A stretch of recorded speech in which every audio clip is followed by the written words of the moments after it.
விட்டு கொடுத்தல். கொடுத்தலைப் போலவே விட்டு கொடுத்தல் ஒரு சிறந்த மனித பண்பாக திகழ்கிறது. விட்டு கொடுத்தல் வாழ்க்கைக்கு அழகு சேர்க்கிறது. வாழ்க்கையில் உறவுகள் பல வகையாக இருக்கும். குடும்பம், நண்பர்கள், பணியிடம், சமூக வலைதளம் என எங்கு சென்றாலும் மனிதர்கள் தொடர்பு கொள்ள வேண்டிய நிலை ஏற்படும். இதில் ஒவ்வொருவருக்கும் தனித்துவமான எண்ணங்கள், கருத்துக்கள், செயற்பாடுகள் இருக்கும்.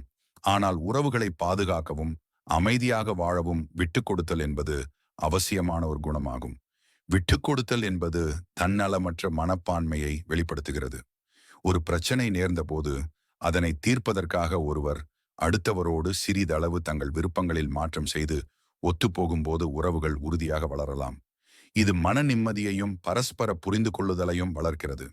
வாழ்க்கையில் சில சமயங்களில் நம்முடைய கருத்துக்கள் சரியானவையாக இருந்தாலும் கூட மற்றவர்களின் உணர்வுகளை கருத்தில் கொண்டு அமைதிக்காகவும் நலனுக்காகவும் மௌனம் காத்து நகர்வது நன்று.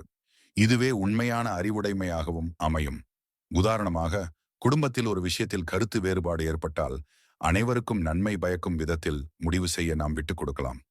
ஒரு விடயம் தொடர்பான வாதத்தில் தர்க்கத்தில் தோற்றுவிடாமல் வென்றுவிட வேண்டும் என்ற மனப்பாங்கு இங்கு பரவலாகவே உண்டு. அப்படி நினைத்து தர்க்கி போரை வெல்லவிடுங்கள். உண்மை என்பது வெற்றி தோல்விக்கு அப்பாற்பட்டது. விட்டுக் கொடுத்தல் நிச்சயம் இழப்பல்ல.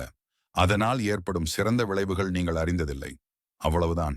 இன்று நீங்கள் விட்டுக் கொடுத்த அளவு துரும்பை போன்றதென்றால் அந்த விட்டுக் கொடுப்பால் நிகழ்ந்த சிறந்த விளைவுகள் மலை போன்ற அளவில் இருக்கலாம். விட்டுக் கொடுத்தல் பலவிதமான நன்மைகளை ஏற்படுத்துகிறது. அது அமைதியை அளிக்கிறது, உறவுகளை வலுப்படுத்துகிறது, தொல்லைகளை குறைக்கிறது. ஆனாலும் அனைத்து விடயங்களிலும் விட்டுக் கொடுத்து விட வேண்டும் என்று பொருள் இல்லை. நம் நேர்மை, அறம் போன்ற அடிப்படை நெறிகளில் விட்டுக் கொடுத்தல் தேவையில்லை. முடிவாகச் சொல்வதெனில் பொருளோ சிந்தனையோ விட்டுக் கொடுத்தல் என்பது பலவீனம் அல்ல. அது அறிவுடைமையும் பெருந்தன்மையுமாகும். வாழ்க்கையில் மகிழ்ச்சியையும் நீடித்த உறவுகளையும் பெற விட்டுக் கொடுத்தல் என்பது மிக முக்கியமான ஒன்று. கடைபிடித்து களிப்படைவோம். கொஞ்சம் விட்டுக் கொடுக்கலாமே. ஆம்.